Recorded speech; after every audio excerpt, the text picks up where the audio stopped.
Hai, selamat datang kembali di Master Kehidupan di komunitas kita, Novop Indonesia. Bagaimana keadaan kamu, bro? Sis, bagaimana keadaan Novop kamu? Dan coba sharing dan tuliskan di kolom komentar.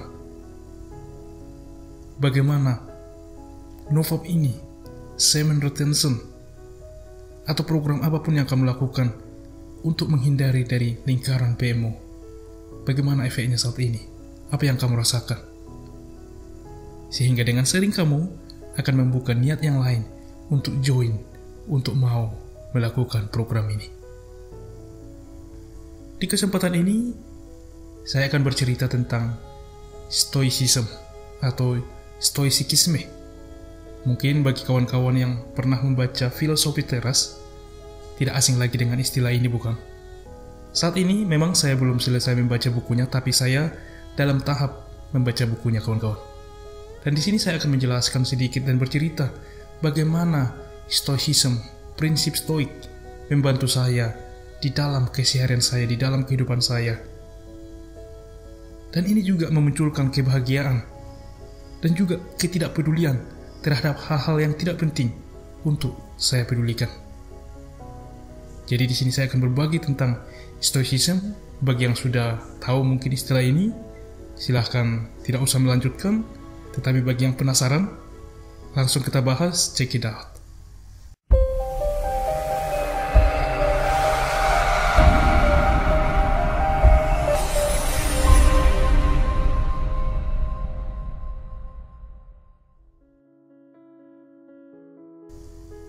Saya mau cerita dulu bahwa beberapa waktu belakangan saya sempat didera depresi ringan. Beberapa persoalan personal membuat pikiran saya kalut hingga berlarut-larut. Saya mencoba beberapa hal untuk mengurangi efek depresi, mulai dari mendengarkan video-video motivasi, membaca buku self-improvement, self-help, self-motivation, hingga melakukan journaling. Karena memang sejujurnya saya adalah kategori orang yang introvert. Tidak suka keramaian, tidak suka terlalu banyak teman, saya lebih suka menyendiri. Dalam masa pemulihan ini, saya bertemu dengan filosofi teras, atau lebih tepatnya prinsip stoicism yang dipopulerkan oleh Marcus Aurelius. Yang ini mengajari saya bahwa kebahagiaan berasal dari ketidakpedulian. Iya benar, ketidakpedulian loh. Setidaknya ini yang saya dapatkan setelah saya menikmati buku ini sejauh ini, walaupun belum selesai. Jadi begini, saat itu, setelah saya publish video saya di Master Kehidupan ini, ada kawan kita yang merekomendasikan untuk membaca buku stoicism atau filosofi teras melalui kolom komentar. Dan setelah itu saya cek di online shop, di Tokopedia tepatnya, bahwa di sana kebetulan ada paket Outliers plus filosofi teras dijual waktu bersamaan. Artinya paket diskon. Jadi saya membelinya walaupun tidak buku aslinya tetapi buku cetakan, sehingga harganya cukup murah dan sangat terjangkau. Dan saya memutuskan membeli buku itu yang berjudul Filosofi Teras. Dan dari buku Filosofi Teras inilah awal perjumpaan saya dengan stoicism. Baiklah, sebelumnya saya tidak bermaksud untuk menggurui pendengar atau kawan-kawan yang sudah membaca ataupun master di dalam prinsip ini. Saya hanya men-sharingkan atau wawasan yang saya dapatkan sejauh ini.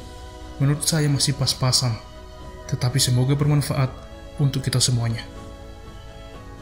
Jadi, stoicism adalah sebuah filsafat Yunani kuno yang mengajarkan tentang bagaimana agar kita tetap stoik dalam lingkungan yang dinamis dan penuh kejutan ini. Filsafat kuno ini dianut oleh beberapa filsuf Yunani seperti Seneca, Epictetus, dan tentunya Marcus Aurelius. Kali ini saya tidak akan banyak berbicara tentang bagaimana genre filsafat ini bermula. Tapi bagaimana filsafat ini membantu saya mengatasi depresi saya, mengatasi tantangan yang ada di dalam hidup saya, dan dapat melewati hari demi hari dengan stoik, dengan lebih baik. Begini teman-teman, Stoicism menekankan tentang bagaimana kita menemukan kebahagiaan dalam diri, sehingga kita bisa menjalani hidup dengan bahagia, dengan menerima apapun yang terjadi sebagai kehendak Allah. Bagi orang beriman, ini seperti menerima takdir Tuhan atas diri kita. Apakah ini bentuk kepasrahan total? Bukan, sama sekali bukan. Jujur saja, saat berada dalam kondisi terpuruk, saya yakin setiap orang pasti mengutuki atau setidaknya meratapi takdir atas dirinya.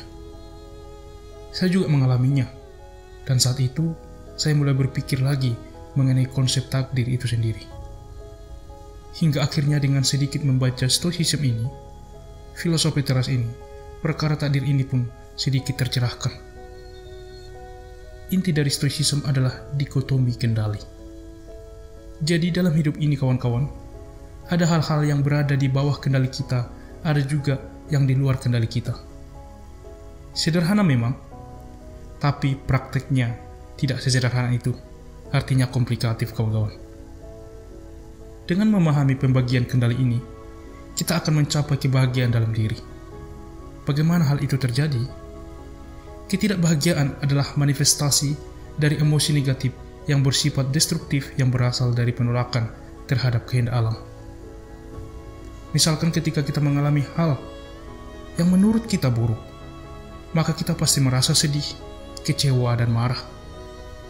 Tidak jarang juga emosi negatif diikuti dengan tindakan-tindakan impulsif yang sebenarnya tidak perlu. Jadi dalam Stoicism, semua hal yang terjadi dalam kehidupan manusia adalah netral. Ini adalah kuncinya. Adalah netral. Tidak ada positif dan negatif. Tidak ada hal baik dan hal buruk. Yang menjadikannya menjadi positif dan negatif, baik dan buruk, adalah interpretasi kita terhadapnya. Bagaimana kita menafsirkan, bagaimana kita bereaksi terhadap situasi tersebut. Jadi berikut adalah kutipan dari Epictetus. It's not things in themselves that trouble us, but our opinion of things. Yang artinya, bukan hal-hal itu sendiri yang mengganggu kita, tapi opini kita, perspektif kita tentang hal itu. Jadi bro, sis, penilaian kita terhadap sesuatu akan mempengaruhi tindakan kita dalam menyikapinya. Hal-hal eksternal yang tidak bisa kita kendalikan sudah seharusnya tidak kita pedulikan dan biarkan begitu adanya sesuai dengan kehendak alam. Bagaimanapun, hal-hal itu berada di luar kendali kita dan tidak ada gunanya kita khawatirkan. Dalam artian, hal eksternal inilah yang kelak saya pahami sebagai takdir. Yang harus kita lakukan adalah memberikan yang terbaik dari hal-hal yang berada di bawah kendali kita. Jika kita sudah optimal dalam kendali kita, namun alam tidak berpihak pada kita, kita harus menerimanya sebagai kehendak alam. Setidaknya kita tidak perlu mengutuki diri atas sebuah kegagalan karena itu sudah kehendak alam. Misalnya nih, kita sedang mengikuti suatu ujian. Tentunya kita semua ingin lulus dari ujian tersebut, bukan? Lalu yang jadi pertanyaan, bagaimana caranya agar lulus? Ya, belajar sebaik-baiknya. Jika tidak lulus, seringnya seseorang akan mengalami stres dan tidak jarang pula depresi. Stres dan depresi sebenarnya adalah manifestasi dari emosi negatif dan tidak akan terjadi jika sejak awal kita sadar akan apa yang berada dalam kendali kita dan apa yang berada di luar kendali kita.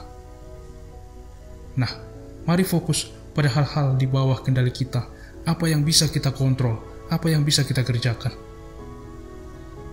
Seperti persiapan materi ujian, kesehatan, dan segala jenis persiapan lainnya. Sebaliknya, tingkat kesulitan soal, aturan main, bagaimana pengawas saat ujian, cuaca, dan hal-hal eksternal lainnya berada di luar kendali kita.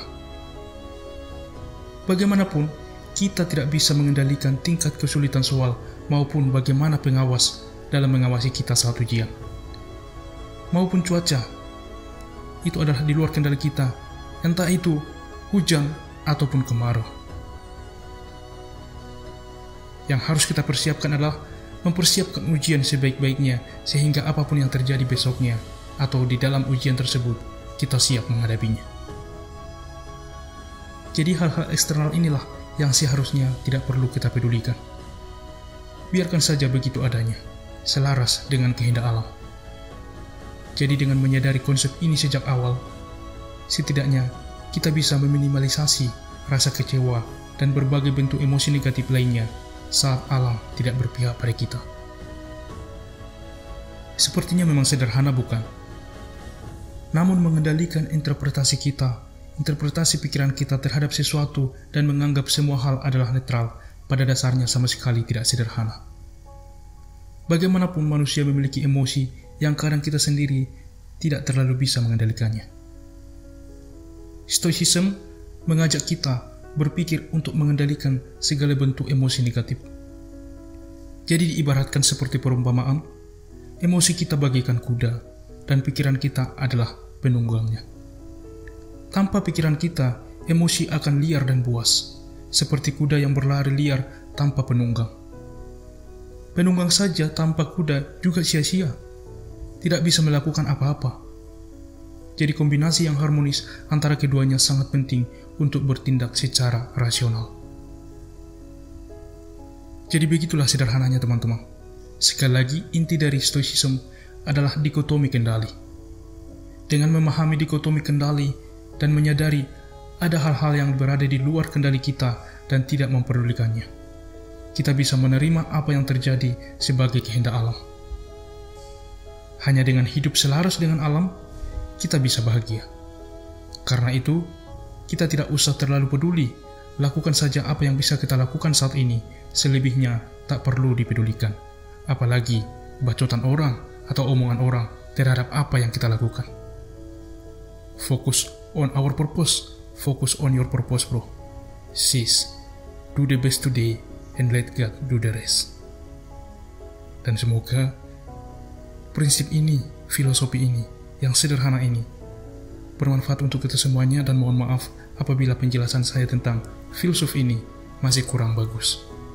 Dan mari diskusi di kolom komentar bagaimana pendapat kamu tentang prinsip Stoicism ini. And thank you for listening our audio today. Always remember, bro, sis, master kehidupan, the time is now and greatness is coming. Peace.